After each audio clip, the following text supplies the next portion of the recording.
Ada hadis qudsi. Saya bacakan hadisnya, lalu saya akhiri. Ini rahasia yang sangat besar. Ini hanya terjadi dalam sholat. Saya ulang, hanya terjadi dalam sholat. Qasamtu shalah baini wa baina abdi ala nisfain. Kata Allah di hadis qudsi, saya bagi sholat itu dua bagian, antara hak aku dengan hak hambaku, dua bagian. Wali abdi ma sa'al, kalau hambaku benar menunaikan hakku, maka aku akan berikan hak dia. Apa itu? Yuk masuk. Ini rahasia terbesar. Idza qala al-'abdu alhamdulillahi rabbil alamin. Kalau bacaan hamba di Al-Fatihahnya sampai kepada alhamdulillahi rabbil alamin, qala Allah azza wa jalla, maka Allah akan menjawab bacaannya. Hamadani abdi, hambaku sedang memujiku. Makanya tadi ketika antum sholat, rasakan antum dilihat Allah. Dijawab. Tapi kalau antum gak punya perasaan, dia lihat diawasi Allah, diabaikan. Selesai itu. Makanya lain ke hatinya tuh ada perasaan enak. Wa idza qala ar-rahmanir rahim, jika dia sampai pada bacaan ar-rahmanir rahim, qala Allah azza wa jalla asna alayya abdi, hambaku sedang menyanjungku, kata Allah. Wa idza qala maliki yaumiddin, kalau hambaku sampai pada bacaan maliki yaumiddin, qala Allah azza wa jalla majjadani abdi, Allah menjawab majjadani abdi, hambaku sedang mengagungkanku. Terakhir. Wa idza qala al-abdu, kalau hamba sampai pada bacaan iyyaka na'budu wa iyyaka nasta'in, ya Allah sekarang ini kami sedang ibadah salat, wa iyyaka nasta'in, dan sekarang kami sedang punya permohonan, ya Allah kami ada persoalan, kami ada kebutuhan, kami ada masalah, kami minta ya Allah solusinya. Maka apa jawab Allah? Perhatikan jawabannya, beda dengan yang tadi. Qala Allah azza wa jalla, rahasianya Allah langsung menjawab, hadza baini wa baina abdi, ini perjanjianku dengan hambaku. Wali abdi, kalau hambaku benar bacaannya sampai sini, sholatnya benar sampai di situ, masalah sekarang apapun yang kamu minta aku akan berikan. Sekarang apapun yang kamu minta aku akan berikan. Saya tanya pada Anda membacakan iyyaka na'budu wa iyyaka nasta'in saat ruku atau saat sujud? Oh, jangan kelamaan, saat berdiri. Enggak ada orang ruku baca iyyaka na'budu wa iyyaka nasta'in. Allahu akbar, iyyaka na'budu wa iyyaka nasta'in. Enggak ada.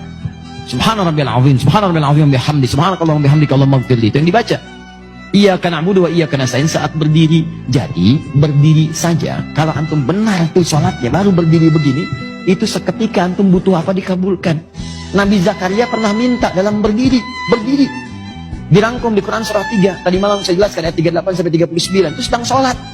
Waktu sholat minta kepada Allah. Mintanya apa? Minta supaya istrinya bisa mengandung. Padahal secara medis gak mungkin punya keturunan. Karena istrinya divonis maaf menopause dan mandul. Kata medis gak bisa nih. Kata klinis mustahil punya keturunan. Gak bisa. Maka beliau langsung bermohon kepada Allah. Tinggalkan pendapat manusia, itu tanda Allah ingin memberikan langsung tanpa pendapat manusia lagi. Maka beliau sholat. Dalam sholatnya minta kepada Allah. Hunalika da'a Zakaria Rabbah. Diabadikan di Quran. Di mihrab itu Nabi Zakaria bermohon kepada Rabb. Qala Rabbi habli min ladunka dzurriyyatan thayyibah innaka sami'ud du'a. Ya Allah, mereka mengatakan aku enggak mungkin punya keturunan, istriku punya keterbatasan. Karena itu saya mohon darimu saja ya Allah. Engkau pasti mengabulkan doa hamba. Ya Allah, pengabulanmu tidak terbatas. Kalau pada yang tidak terbatas pemberiannya tidak mengabulkan, kepada siapa lagi hamba mesti memohon? Engkau pasti mendengar doa hamba. Kalau pada yang maha mendengar tidak mengabulkan, kepada siapa lagi hamba mesti panjatkan? Itu sedang berdiri. Berdiri bahasa Arabnya qaimun, sedang sholat yusolli, baru selesai doanya turun malaikat langsung menyampaikan ayat 39-nya Quran surah 3 ayat 39, fanadatul malaikatu wa huwa qaimun yusolli fil mihrab annallaha yubashshiruka bi Yahya. Tiba-tiba turun malaikat, nih dijelaskan pentingnya ini. Sedangkan beliau masih berdiri dalam sholatnya, turun jawaban, Allah mengabulkan, memberi kabar gembira, istrimu akan mengandung, melahirkan, punya anak, namanya langsung dari Allah Yahya. Sosok yang hidup, yang mustahil menurut manusia. Bayi terlahir dari rahim seorang perempuan yang menopause dan mandul, kata Allah nggak ada yang mustahil bagiku, jadi dan hidup dia. Kapan dipanjatkan? Berdiri. Dalam apa? Sholat. Nabi Zakaria sholat dalam berdiri, minta dikabulkan. Umat Nabi Muhammad, nabinya spesial, orangnya hebat, luar biasa, umatnya juga luar biasa. Dulu umat Nabi dulu lihat nabinya belum tentu beriman. Umat Nabi Muhammad gak lihat nabi masih beriman. Kurang apa lagi? Nabi Musa itu banyak umatnya, kelihatan nabinya ada gak beriman juga. Dibebaskan dari Firaun, Firaun ini tenggelam sampai ke bawah tuh. Begitu bebas dari lautan itu, Firaunnya sudah wafat, sudah selesai seketika. Musa, tolong dong cariin Tuhan lain. Bayangin.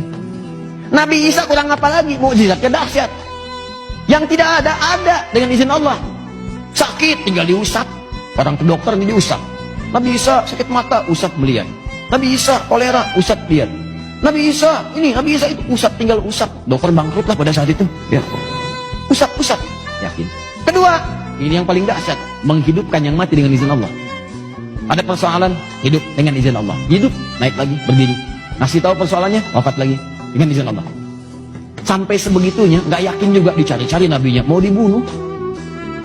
Bayangkan, Anda bayangkan, umat yang melihat masih ingkar juga.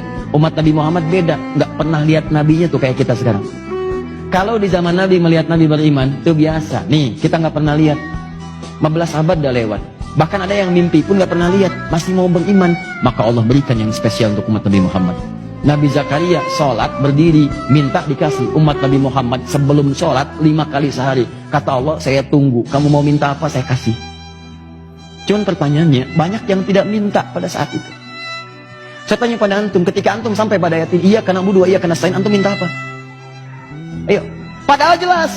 Baca Al-Baqarah ayat 45. Wasta'inu bisabri wassalah.